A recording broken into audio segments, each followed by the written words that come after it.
According two times of India 2025 तक India में data science industry $98 billion से grow करेगी। और अगर हम top high paying career options की बात करें तो उसमें डेटा साइंटिस्ट जरूर शामिल होता है। ऐसे में हम ये कह सकते हैं कि डेटा साइंटिस्ट या डेटा इंजीनियर एक इन डिमांड स्किल है और आने वाले 10-15 सालों में ये करियर और भी ज्यादा ग्रो होने वाला है। So hello friends, welcome to our Taylor Robert academy. और आज की इस वीडियो में हम बात करने वाले हैं डेटा साइंटिस्ट क्या होता है और आप एक डेटा साइंटिस्ट या डेटा इंजीनियर कैसे बन सकते हैं, इसके कंप्लीट रोड मैप की। अब डेटा साइंस का बेसिक मतलब होता है काफी सारा डेटा कलेक्ट करना, उसको एनालाइज करना, उसमें पैटर्न ढूंढना और उस पैटर्न के बिहाफ पर डिसीजन लेना। जैसे अगर हम गूगल की बात करें तो जब भी हम गूगल पर कुछ सर्च करते हैं तो हमें उस सर्च से रिलेटेड काफी सारा सर्च गूगल सजेस्ट करने लगता है, या फिर हम जब भी कुछ गलत टाइप करते हैं तो गूगल उसे ऑटो करेक्ट कर देता है। अब यहाँ पर कहीं ना कहीं गूगल भी हमारे सेंटेंस को ऑटो करेक्ट करने के लिए हमारे सर्च से रिलेटेड सर्च सजेस्ट करने के लिए डेटा को यूज में लेता है। या फिर आपने अमेजोन जैसी ई कॉमर्स साइट चलाते टाइम ये नोटिस किया होगा कि जो प्रोडक्ट सर्च करते हैं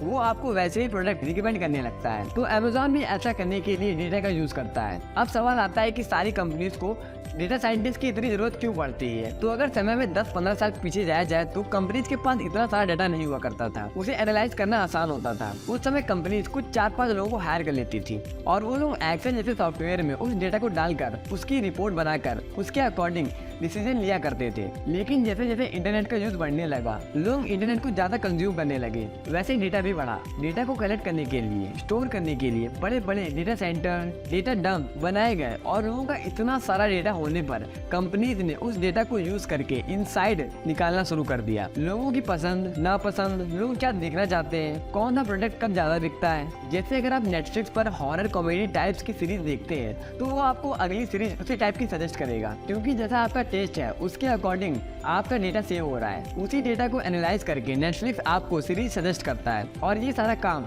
डेटा साइंटिस्ट करते हैं। और जैसे इंटरनेट कंज्यूम बढ़ रहा है, डेटा भी बढ़ रहा है। और इसके अलावा देखा जाए तो मशीन लर्निंग, आर्टिफिशियल इंटेलिजेंस में भी डेटा का यूज होता है। तो ऐसे में यहाँ पर भी डेटा साइंटिस्ट की जरूरत पड़ती है। यहाँ तक हमने ये तो जान लिया कि डेटा साइंटिस्ट का काम क्या होता है, इस फील्ड में स्कोप कितना है। अब जानते हैं कि आप एक डेटा साइंटिस्ट कैसे बन सकते हैं, इसके step by step complete road map की।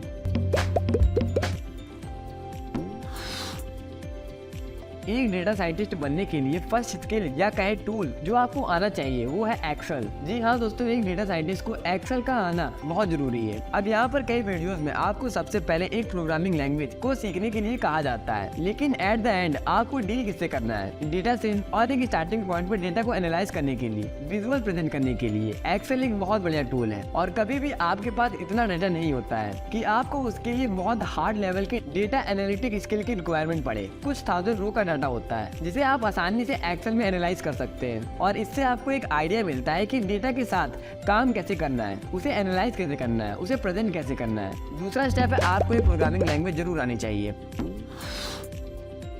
प्रोग्रामिंग लैंग्वेज में आप पाइथन और आर दोनों में से कोई भी एक लैंग्वेज को चूज कर सकते हैं। अब प्रोग्रामिंग लैंग्वेज को सीखने की जरूरत क्यों है? क्योंकि अब तक जो काम आप एक्सेल में कर रहे थे वही काम आपको अब प्रोग्रामिंग लैंग्वेज के साथ करना होगा। वैसे डेटा साइंस में मोस्टली यूज होने वाली लैंग्वेज पाइथन है, तो आप भी पाइथन के साथ आगे बढ़ सकते हैं। हमने पाइथन के ऊपर एक डेडिकेटेड वीडियो बनाई है कि आप पाइथन कैसे सीख सकते हैं। और अगर आपको सिर्फ डेटा साइंस पर वीडियो चाहिए कि एक डेटा साइंटिस्ट के तौर पर कितनी पाइथन आनी चाहिए, तो आप हमें कमेंट में बता सकते हैं, हम उस पर एक वीडियो बना देंगे।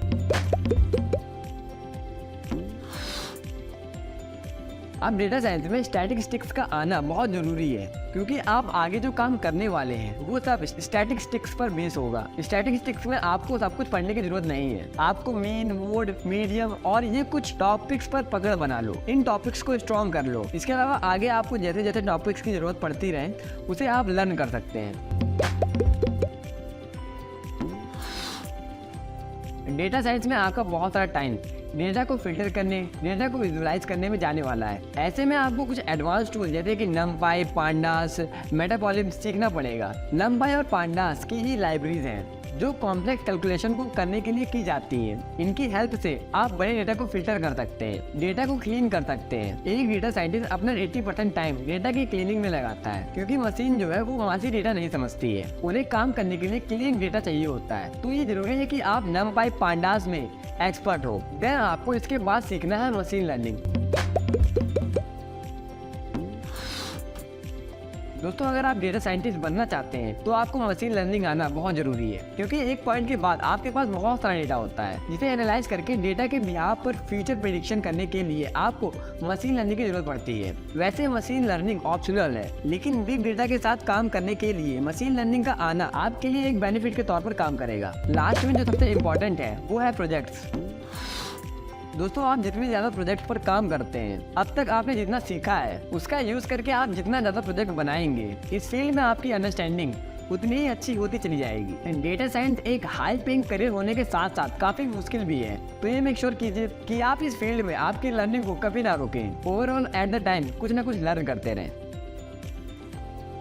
चलिए अब बात करते हैं फ्री कोर्सेज की, जहाँ से आप इसे सीख सकते हैं। तो इस वीडियो का फर्स्ट कोर्स आता है data science fundamentals. Data science fundamental पर ये ग्रेट लर्निंग यूट्यूब चैनल का 3 घंटे का data science tutorial for beginner course है। ये एक बिगिनर फ्रेंडली कोर्स है। इसमें टोटल 10 चैप्टर है, जिसमें step by step data science life cycle, categories of machine learning जैसे इंपॉर्टेंट टॉपिक्स कवर किए गए हैं। हमारे वीडियो का दूसरा कोर्स आता है data science full course for beginners. दोस्तों ये कोर्स मोस्ट रिकमेंडेड कोर्स है, क्योंकि इसमें आपका कंप्लीट डेटा साइंस कवर किया गया है। इस कोर्स में आपको पाइथन, पांडास, मेटापॉलिप, मशीन लर्निंग जैसे टॉपिक्स कवर किए गए हैं और साथ में कुछ प्रोजेक्ट भी इंक्लूड है। इस कोर्स को करने के बाद आपको इस टॉपिक पर काफी नॉलेज हो जाएगी। और इसके बाद तीसरा कोर्स आता है स्टैटिस्टिक्स पर based statistics for data science course. ये एक 7 घंटे का बिगिनर फ्रेंडली कोर्स है, जिसमें स्टैटिस्टिक्स के सारे इंपॉर्टेंट टॉपिक्स कवर किए गए हैं। इसके बाद जो कोर्स आता है वो है WS क्रिप्टेक यूट्यूब चैनल का NumPy tutorial for beginners to advance playlist. इस प्लेलिस्ट में सारे इंपॉर्टेंट टॉपिक्स कवर किए गए हैं। अब डेटा साइंस को मशीन लर्निंग की नॉलेज होनी चाहिए, इसके लिए आप ग्रेट लर्निंग यूट्यूब चैनल की ये machine learning full course in Hindi